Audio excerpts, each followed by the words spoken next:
욥기 42장 읽어주신 말씀 5절과 6절의 말씀을 통해서 알고 듣고 보는 신앙의 여정이라는 제목으로 말씀을 나누고자 합니다. 오늘 본문에 나와 있는 요나 선지자는요, 우리와 가장 흡사하고 친숙한 인물입니다. 왜냐하면 많은 선지자들 중에 가장 인간적인 사람이거든요. 그리고 또 연약한 사람이에요. 우리의 모습이 딱 요나와 같다. 욥기서에 나오는 이러한 말씀을 가지고 함께 나누고자 합니다. 먼저 요나는 하나님께서 말씀을 주셔서 당시에 최고 악하고 강력했던 아수르 제국에 가서 복음을 전해라. 우리로 얘기하면 일본 가서 복음을 전해라 라고 하는 거하고 똑같거든요. 며칠 전에 3.1절이었죠. 하나님의 말씀을 이런 좋지 않은 감정을 가진 사람에게나 나라에 복음을 전하는 건 쉬운 게 아니거든요. 그래서 요나도 정반대의 다시스로, 니느바로 가지 않고 다시스로 가는 배를 타고 하나님께서 그걸 막으시려고 큰 풍랑을 주고, 그리고 요나가 물속에 빠졌지만 큰 물고기가 그를 삼키고 3일 동안 뱃속에서 고생하다가 토해내져서 결국은 니느웨로 가서 복음을 전하는데 대충 전합니다. 열성을 다하지 않았을 거예요. 40일이 지나면 이 성이 망한다, 하나님이 멸망시킬 거다, 이러고 그냥 막 돌아다녔을 거예요. 근데 웬일이에요? 요나가 제일 싫어하는 일이 발생한 거죠. 그들이 다 왕으로부터 모든 짐승까지도 금식하고 베옷을 입고 회개하기 시작하는 겁니다. 이러니까 요나가 화가 나는 거죠. 요나서 4장 1절에 보면 요나가 매우 싫어하고 성냈다 그랬습니다. 하나님이 하시는 일이 못마땅한 거죠. 이해할 수도 없고 받아들일 수 없는 겁니다. 오늘 우리가 이번 주에 외우는 요나서 4장 2절 말씀 있지요? 우리 함께 읽으실 분들은 읽으시고 암송하실 분들은 함께 암송하겠습니다. 시작. 여호와 기도하여 이르되 여호와여 내가 고국에 있을 때에 이러하겠다고 말씀하지 아니하였나이까? 그러므로 내가 빨리 다시스로 도망하여 싸우니 주께서는 은혜로우시며 자비로우시며 노하기를 더디하시며 인애가 크시사 뜻을 돌이켜 재앙을 내리지 아니하시는 하나님이신 줄 내가 알았음이니이다. 지금 요나의 이 우리가 암송한 거는 하나님 이렇게 좋은 하나님이라고 이야기하는 것 같지만 요나는 자기의 정당성을 얘기하려고 그래요. 지금 잠재되어 있는 죄가 드러나는 겁니다. 뭐냐면 하나님이 하신 일을 내가 납득할 수 없다라는 거예요. 그러니까 날 이해시켜라는 거죠. 요나는 지금 하나님하고 악유하기를 원하는 거예요. 내가 그렇게 하기 싫다 그랬는데 왜 나를 보내서 이렇게 결과를 냈두고 내가 왜 이해할 수 없는데 이런 일을 하느냐. 그러니까 나를 이해시켜봐라 라고 하나님께 감히 요나는 이러한 이야기를 합니다. 우리가 누구하고 논쟁을 하려고 하면 수준이 맞아야 되잖아요. 우리 태준이가 오늘도 찬양할 때 감사하게도 제 옆에 좀 앉아 있어 줬는데 제가 태준이하고 악유에서 이겨서 뭐 할 것 같아요? 져줘야죠. 막 눈이 뻘개져 갖고 우는 것도 아니고 우리 태준이가 오늘 뭐 다른 거 없었어요. 근데 애가 이렇게 쳐다보니까 그냥 눈이 글썽글썽해, 눈이. 그래서 이상한가? 근데 아니에요. 별거 아닌 것 같아요. 우리가 하나님을 어떻게 이해할 수 있겠어요? 감히 우리의 지식으로 논쟁할 만한 자격이 안 되는데 요나는 지금 하나님, 지금 내가 하나님하고 논쟁하고 싶다는 거죠. 나를 이해시켜봐라는 거예요. 이것이 바로 뭐냐면 우리와 똑같은 요나, 하나님께서 하시는 일이 우리의 생각에 안 된다고 여겨지면 우리는 요나처럼 반응하고 싶어 하는 거예요. 날 좀 이해시켜봐라, 하나님. 그리고 나랑 얘기 좀 해보자라는 거죠. 논쟁을 해보자라는 거죠. 누가 맞는지. 이게 바로 죄예요. 우리는 하나님을 하나님으로, 우리를 인간으로 딱 인정하지 않고 내가 하나님 자리로 올라가려면 마귀인 거예요. 사탄인 거예요.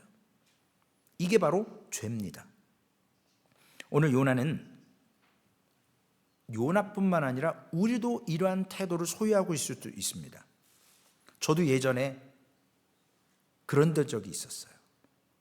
원치 않은 일을 만나고 아무 잘못 없는데 우겨쌈을 당하고 결국은 하나님 날 납득시켜 보십시오. 내가 이해될 수 있도록. 그러면 내가 순종할 테니까 날 이해를 먼저 시키라는 거죠. 우리가 하나님을 따르고 예수 그리스도를 믿는다고 하면서도 불쑥불쑥 이러한 상황에 매이면 이러한 반응이 나옵니다. 그렇기 때문에 요나는 이러한 말을 가지고 하나님 앞에 나 이제 죽고 싶다는 거죠. 내 뜻대로 안 되니까. 그래서 니느웨 성이 망하는지 안 망하는지 하나님이 어떻게 하는지 그 중동의 뜨거운 땡볕 아래서 어떻게 되나 한번 보자는 거죠. 근데 그때 하나님께서 영어로는 플랜트라고 나왔더라고요. 박넝쿨 하나를 딱 예비하셔서 그늘을 만들어 주셨어요. 그러니까 얼마나 좋아요. 막 뜨거운 햇살이 내리쬐는데 거기 그늘이 싹 있으니까. 요나서 4장 6절에 보면 요나가 박넝쿨로 말미암아 크게 기뻐하였더니, 그냥 기뻐한 게 아니라 아주 크게 기뻐했대요. 근데 이튿날 하나님께서 그 박넝쿨에 벌레를 보내셔가지고 박넝쿨을 갉아먹어서 시들어서 다시 그 뜨거운 태양이 내리쬐니까 요나가 아주 그냥 또 죽겠다고 난리를 치는 거죠. 그러면서 요나서 4장 10절 11절에 여호와께서 이르시되 내가 수고도 하지 아니하였고 재배도 아니하였고 하룻밤에 났다가 하룻밤에 말라버릴 이 박넝쿨을 아꼈거든 하물며 이 큰 성읍 느느웨에는 좌우를 분별하지 못하는 자가 12만여 명이요 가축도 많이 있나니 내가 어찌 아끼지 아니하겠느냐 하시니라. 그 박넝쿨 하나 때문에 시원한 걸 너무 좋아해서 크게 기뻐했는데 이 12만 명의 사람은 얼마나 귀중하냐는 거죠. 이러면서 요나서는 끝나요. 질문을 이제 저와 여러분에게 하나님이 하시는 거예요. 요나서의 결론은 이걸로 끝납니다. 하나님이 오르셨다. 저는 하나님의 뜻을 다 헤아릴 수 없는 존재입니다. 그리고 하나님이 하시는 일에 순종하겠습니다 하는 침묵에 답이 없는 의미일 수 있습니다. 우리는 하나님이 하나님 되심을 인정해야 되고 우리는 우리의 연약함을 인정하는 것이 옳은 것입니다. 이걸 인정하지 않고 신앙의 여정을 가는 건 정말로 어리석은 짓입니다. 그래서 요나는 하나님 앞에 처음에는 설명을 요구하는 신앙으로 하나님 앞에 섰습니다. 그런데 하나님을 경외하는 믿음으로 어떻게 넘어가느냐? 오늘 욥기를 보면 답이 나와요. 욥기 4장 5절에 보면 내가 죽게 대하여 귀로 듣기만 하였사오나 이제는 눈으로 주를 배웁나이다. 그러니까 소리만 듣는 게 아니라 소문만 듣는 게 아니라 진짜 하나님을 만났다라는 거예요. 욥은 아무 잘못이 없었어요. 예배를 잘 드렸고 자녀들에게 신앙으로 양육했고, 그러나 하나님께서 사탄에게 이와 같은 하나님 보좌 앞에서 있었던 일로 인해서 하나님이 잘해주니까 욥이 하나님 믿는 거지, 하나님 욥에게 조금 시험 주면 아마 안 믿을걸요. 그러니까 하나님께서 생명만 건들지 말고 네 맘대로 해봐. 그랬더니 자녀를 빼앗아가고 물질을 빼앗아가고 욥의 몸에 욕창이 나게 해서 힘들게 하고, 그러면서 욥이 친구들의 위로를 받게 됩니다. 친구들이 이제 망했다는 소식을 듣고 왔는데 욥이 거기서 논쟁을 하는 거죠. 나 아무 잘못 없다. 논쟁하기 시작하는 거예요. 이해가 되지 않는다. 하나님이 왜 나에게 이런 고난을 주시는지 이해할 수 없다. 그러면서 욥은 하나님께 자신을 이해시키라고 요구하기 시작합니다. 그런데 이제는 눈으로 주님을 배웠기 때문에 이해시킬 필요가 없는 거예요. 즉 나를 이해시켜 달라고 하는 신앙의 상태에서 하나님을 경험하고 나면 이제는 이해나 논쟁에 필요가 없습니다. 욥기 4장 42장 6절에 보면 그러므로 내가 스스로 거두어드리고 티끌과 재 가운데서 회개하나이다. 어떻게 이렇게 논쟁하고 싶어하고 나를 이해시켜달라고 했던 사람이 재 가운데 티끌 가운데 앉아서 회개할 수 있고 하나님을 배웠다라고 이야기할 수 있겠습니까? 어떻게 이렇게 바뀌냐는 거죠. 우리는 고난이 올 때, 어려움이 닥칠 때 우리의 삶에서 2주 전에 말씀드렸던 것처럼 결국 신앙은 오랜 시간을 통해서 고난 가운데서 성숙해져 가는 거예요. 그래서 신앙생활을 할 때에 몇 가지 말씀을 드렸죠. 마르틴 루터가 이야기했던 3가지, 말씀과 기도와 고난이 있어야 우리가 신앙생활을 잘 할 수 있어요. 그리고 거기에 덧붙이자면 또 뭐가 있어야 된다고 그랬죠?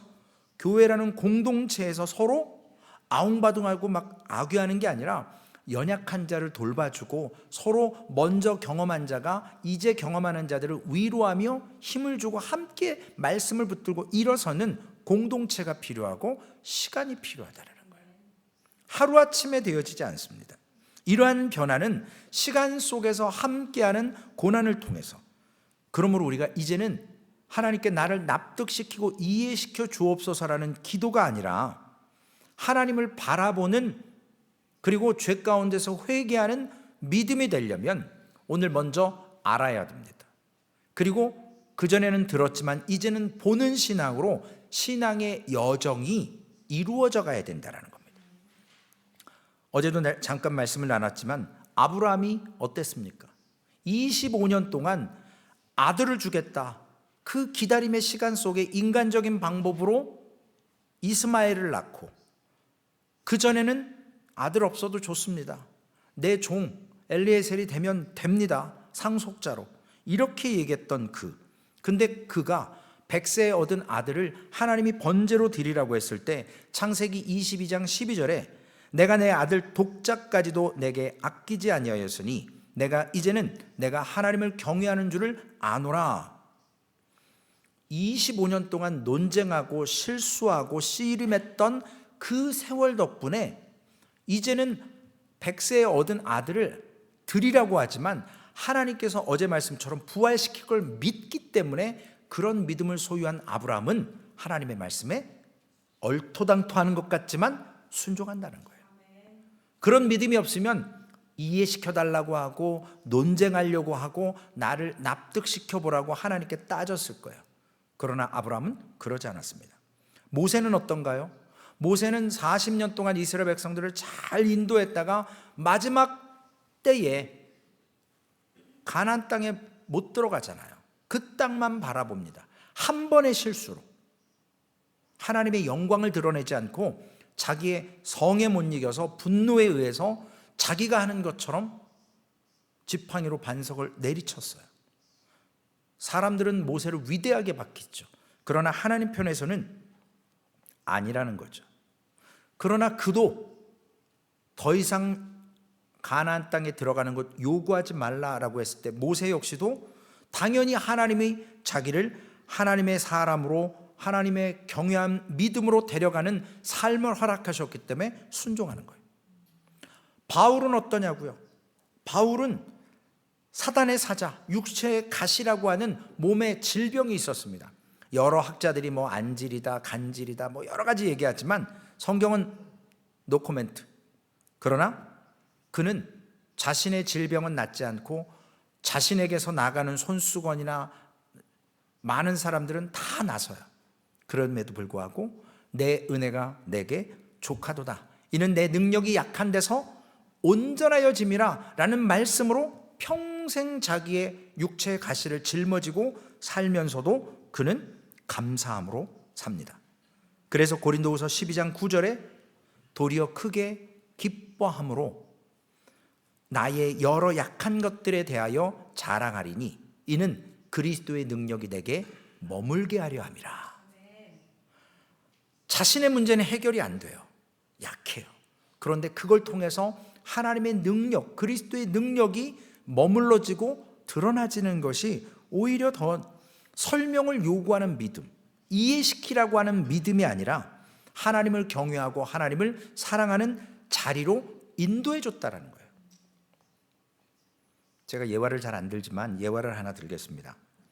미국의 변호사 출신이고 1828년에 태어났던 사업가였던 스패포드라는 사람이 있습니다. 이 사람은 정말 젊은 사람인데 어마어마한 거부가 됐어요. 그래서 별장 사업을 하려고 온 재산을 거기다 투자했는데 1871년 시카고 대화재 때 그 투자했던 모든 별장들이 다 타버렸습니다. 그리고 정확히 기억은 안 나지만 4살 아들이 열병을 앓다가 죽습니다. 그래서 아내와 4명의 어린 11살, 9살, 7살, 4살 딸과 함께 이제는 좀 너무 힘든 시간들을 지냈으니 잠깐 여행을 하자고 해서 아내와 4명의 딸들을 먼저 여객선을 태워보내고 같이 가려다가 남아있는 일 처리를 해서 다음 배를 타기로 했는데 이 배가 다른 배와 충돌해서 와이프만 살고 애 넷도 다 죽었어요. 그 소식을 듣고 아내에게로 배를 타고 가다가 딸 넷이 빠져 죽은 그 자리에서 하나님께서 주신 평안함과 감사함을 표현하면서 지은 시가 찬송가 413장 내 영혼이 은총 입어 라고 하면 안 돼요. 이건 제가 좋아하는 거예요. 내 평생에 가는 길, 가사처럼 내 평생 가는 길 순탄하여 늘 잔잔한 강 같든지 큰 풍파로 무섭고 어렵든지 내 영혼은 늘 평하다. 내 영혼 내 영혼 내 영혼 평안해. 어떻게 평안할 수가 있냐고요. 아들 잃어버려, 전 재산 다 없어져, 4명의 딸 다 수장돼. 그곳에서 하나님이 주시는 평안함을 얻었다. 그래서 이 찬양을 짓고 지금도 많은 사람들이 그 찬양의 배경을 모르고 부르지만 왜 평안이냐는 거죠. 우리가 정말 우겨쌈을 당할 때, 그러한 상황을 맞을 때 평안할 수 있겠습니까? 그러나 하나님은 그런 자리로 우리를 인도해 주신다라는 거예요. 어떻게 해요?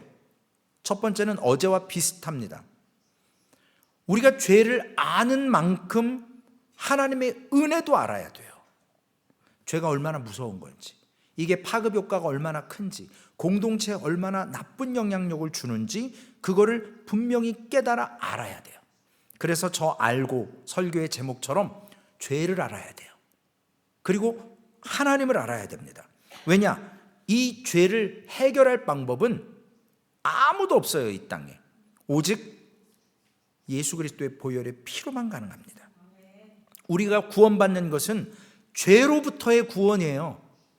우리는 사실은 죄 짓기 전에 죽음이라는 자체가 없었습니다. 오늘 우리의 그 죄로 인해서 얻어진 죽음을 예수 그리스도의 십자가의 죽으심으로 대가를 치러 주셨기 때문에 우리가 어제 이 풍성한 꽃들이 있지만 우리 고 최현실 집사님의 장례를 하면서도 우리에게 소망이 있는 거예요. 우리는 부활합니다. 모든 사람이 부활해요. 안 믿는 사람도 부활해요. 그러나 그 사람들은 영원한 죽음으로, 심판으로, 우리는 영원한 생명으로 부활하는 거예요. 그런데 여기에 필요한 게 있죠. 우리에게 세월을 지나고 인생을, 여정을 통과하는 과정 속에 우리는 날마다 죄와 싸워야 된다는 거예요. 우리 안에 있는 죄를 죽여가야 된다는 것입니다. 이건 일평생 끝나지 않아요. 언제 끝나죠? 주님이 부르실 때, 그때 성화되어지는 겁니다. 우리 인생의 여정을 걸어갈 때 이러한 죄가 하나님 앞에 이해시켜달라, 납득시켜달라, 논쟁하기를 원하는 자격 없는 우리가 감히 그런 마음이 들 때가 있어요. 어려움이 올 때. 이게 죄입니다. 그래서 우리는 이 죄를 철저히 오랜 시간을 통해서 하나님 앞에 회개하며 이런 과정을 통해서 경험하면서 죄가 뭔지, 하나님이 누구신지를 알면 알수록 우리는 싸워야 되는 것입니다. 아담과 하와는요, 무시무시했어요. 그들은 죄를 딱 짓는 순간 하나님이 심판하셨거든요. 왜냐? 그들은 끝없이 자기 중심적으로 자신의 만족을 위해서 높아지려 했었습니다. 오늘 하나님이 왜 내게 이러시지? 나를 왜 이렇게 힘들게 해? 하며 우리가 분노하거나 소리치거나 하나님 앞에 넋두리하지 않습니까? 왜 이런 고난을 내가 지금 이 순간에 겪어야 할까? 라고 하지 않습니까? 그러나 그러한 것을 주는 이유는 우리에게 우리 안에 있는 죄를 보라는 거예요. 그리고 하나님을 바라보라는 겁니다. 우리의 이 연약함을 통해서 하나님이 드러내시는 거거든요. 두 번째로 결론의 말씀으로 우리는 욥기 42장 5절 6절 오늘 본문의 말씀처럼 내가 주께 대하여 귀로 듣기만 하여 싸우나 이제는 눈으로 주를 배움나이다. 그러므로 내가 스스로 거두어드리고 티끌과 재 가운데서 회개하나이다. 오늘 하나님께서 요나에게 물으신 질문을 우리도 대면해야 되거든요. 그 박넝쿨 하나 준 걸로 크게 기뻐했는데 그 수많은 12만 명의 사람들 어찌 불쌍하지 않냐는 거예요. 우리의 인생의 자리에서 우리 안에 감춰있는 죄의 성향을 인정해야 합니다. 우리는 시인해야 돼요. 그래서 그 자리에서, 그 회개의 자리에서 우리의 신앙은 더 이상 설명을 요구하는 신앙이 아니고 우리가 뭔가 당당하게 나의 자아를 드러내는 신앙이 아니라 하나님을 경외하고 하나님 앞에 우리는 연약한 존재이지만 하나님이 우리에게 칭의 허락하셔서 믿음의 길로 인도해 주시는 겁니다. 그 마지막이 천국인 거예요. 그냥 천국 가는 것으로 우리는 이 땅에서 만족하며 살면 안 됩니다. 이 땅에서 하나님이 주신 고난과 세월을 통해서 삶의 여정을 달려가야 합니다. 일을 시작하는 분도 여호와시고 마치시는 분도 여호와세요. 그런데 우리 사람은 자기의 생명을 자신들이 조종하지 않습니까? 자살하거나 안락사를 요구하거나 하나님은 그 고통 가운데서도 우리의 삶을 붙드시는 거예요. 우리에게 깨닫는 자리로 인도하셔서 하나님이 누구신지, 우리가 어떤 위치인지, 우리가 갖고 있는 죄가 어떤 모습인지. 오늘 아직 장례가 끝나진 않았지만 내일 또한 우리가 베리얼도 있고 하관 예배가 있습니다. 우리가 왜 그런 장례를 예의를 갖춰서 합니까? 이제 최현실 집사님에게는 해드릴 게 아무것도 없어요. 화장을 하건 뿌리건 매장을 하건 그분에게는 아무런 영향이 없어요. 우리 좋자고 하는 거예요, 솔직히 얘기하면. 그런데 그 성도의 모습이 귀하기 때문에 우리는 예를 갖추는 겁니다. 우리도 그러한 죽음 앞에서 하나님이 우리를 그 자리로 부르실 걸 믿고 그분을 경외하는 거예요. 사랑하는 성도 여러분, 소망교회는 하나님을 알고 하나님을 이제 듣는 것으로 끝나는 것이 아니라 하나님을 보는 신앙의 여정을 사시겠죠. 그러한 삶을 살아야 돼요. 그 삶 속에 오늘도 복이 있음을, 그 삶 속에 그 여정에 공동체가 있음을 두려워하지 마시고 함께 걸어가시기를 주님의 이름으로 부탁을 드리겠습니다. 살아계신 아버지 하나님, 감사합니다. 하나님께서 우리에게 생명 주시고 오늘도 예배할 수 있는 은혜 주신 것 감사합니다. 하나님, 신앙의 여정 속에 고난이 있을 수밖에 없지만 하나님이 우리에게 허락하시는 이 고난은 시간 속에서 우리가 다듬어지고 우리가 죄를 깨닫고 하나님을 더욱더 확실히 알고 믿는 그러한 삶으로 인도하시기 위한 신앙의 여정임을 깨닫게 하신 것 감사합니다. 이 믿음 앞에서 담대하게 하나님을 바라보며 죄와 싸우는 소망 공동체로 서게 하여 주시옵소서. 우리 구주 예수님의 이름으로 기도 올리옵나이다. 아멘.